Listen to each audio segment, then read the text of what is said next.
Wellness. It is defined as the condition of good physical and mental health, especially when maintained by proper diet, exercise, and habits. Wellness. Practically impossible today. Look, we don't live in the starch shirt, feel-good times of our parents anymore. Times have changed. What used to be 3 square meals a day and plenty of fresh air is now a stop at the convenience store for a donut. Or maybe it's a double mocha with whip and a muffin. Either way, let's face it, wellness today is a myth, right? Not so fast. Wellness, even today, is possible. Tens of thousands of people all over the world have found it. The key to attaining wellness? Realizing the roadblocks that keep wellness out of our reach. Roadblock number 1, the snack food industry. That's right, the snack food industry. And don't be fooled, it is an industry. The food scientists and chemists who create our packaged foods are out to provide us with snacks that are healthy and good for us, right? Well, not necessarily.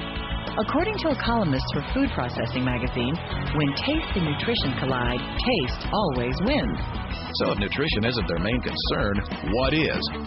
Can you say profit? The snack food industry alone racked up $50 billion in sales last year. Remember the old commercial, you can't eat just one? Guess what? They were right.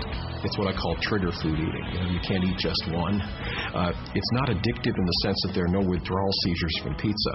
But people get into bags of cookies, bags of potato chips, and they don't stop till they're all gone. And they're not hungry. They're eating for craving, for other psychological reasons. Roadblock number 2, the diet industry. Low fat. No fat. Cabbage soup. No. Vegan. A-fat. Healthy. Low fat. Flush plan. To live. No grain diet. Sugar buster. Bean power. 3-day diet. And they all you can eat diet. You could search over 10 million diet hits on Google. You could read all 29,091 books on Amazon.com. And you would come to the same conclusion. Confusion. And who wins? The publishers, the manufacturers, and the marketers. Why? Because they will tell you anything to sell you everything. Well, the main reason the diets fail is that they may promise something which doesn't really happen. It's usually a magic formula or secret that you can do some little trick like eliminate all sugars, eliminate all fats, and keep eating the way you always have been. So you can have your cake and eat it too. Roadblock number 3, the restaurant industry. I know this hurts, but it's true. Think about it. When was the last time you noticed your plate? It's not a plate, a platter. Portion sizes have been expanding. In restaurants in the United States, people want to take home a doggy bag. You may have only paid $6 for dinner, but you want a big portion. If you got a small portion, you wouldn't be satisfied. You go to another restaurant. So there's constant competition for quantities of food at low cost. And the cheapest way to make food is to add more hidden fat and sugar, is really driving this obesity epidemic. Roadblock number 4, the fashion industry. Beauty, glamour, romantic date hair, tight abs, and a firm butt. It's what we all want, right?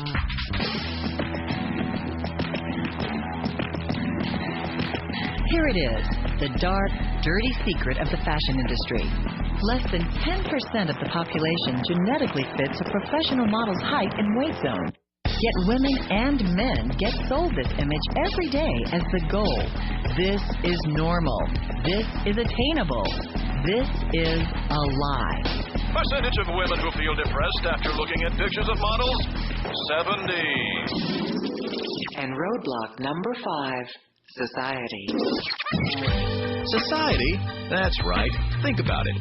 We live in a quick-fix, liposuction world. We praise fitness and beauty, and we loathe fat. Skinny people make more money. Fat people are ostracized. Thin is in, fat is out.